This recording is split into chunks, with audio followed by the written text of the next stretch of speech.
Takže čaute, vítam vás pri ďalšom Discraft tutoriále a tento diel by som chcel venovať novej sérii, ktorá bude o Cinema 4D. Je to veľmi pekný program, v ktorej sa dajú robiť takéto rôzne fotky. Tuto som si pripravil vzorky, čo som robil. Hej, takéto rôzne veci.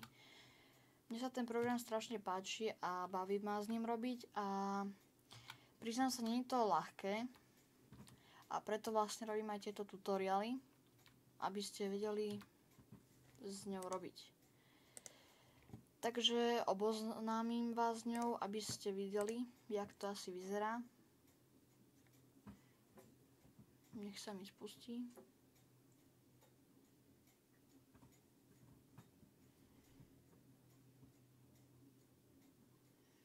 No, ten program vyzerá takto.